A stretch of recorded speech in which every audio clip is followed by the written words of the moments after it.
السلام علیکم ناظرین، روح افزا شربت تو آپ نے ضرور پیا ہوگا۔ اس کا استعمال گرمیوں کے موسم میں عام ہوتا ہے۔ روح افزا کا نام اردو کی مشہور مثنوی گلزار نسیم سے لیا گیا ہے، جو ایک کردار کا نام ہے۔ آپ کو بتاتے ہیں کہ روح افزا شربت کس نے اور کیسے تیار کیا۔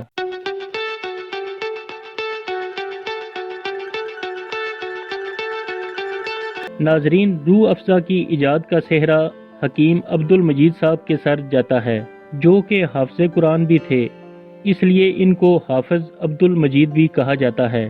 حکیم صاحب جب دہلی آ کر آباد ہوئے تو یہاں انہوں نے حکیم اجمل خان صاحب کے دواخانہ پر ملازمت اختیار کی، اور بعد میں یہ ملازمت چھوڑ کر 1906 میں لال کنواں دہلی میں اپنا دواخانہ بنا لیا، جس کا نام ہمدرد دواخانہ رکھا گیا، جو کہ شروع میں ایک چھوٹی سی دکان تھی۔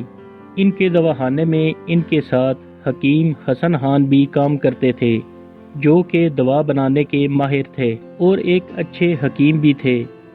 حکیم عبد المجید نے ان کے ساتھ یہ خواہش ظاہر کی کہ ایک ایسا شربت بنایا جائے جسے ہر عمر کا انسان پی سکے اور یہ ہلکا ہو اور فرحت بخش ہو۔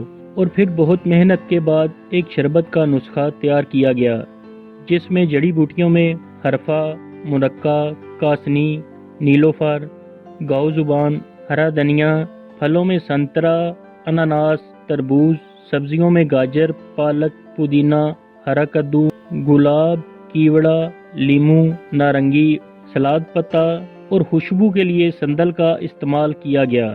کہا جاتا ہے کہ جب یہ شربت بن رہا تھا تو اس کی خوشبو آس پاس پھیل گئی اور لوگ دیکھنے کے لیے آنے لگے کہ کیا بن رہا ہے۔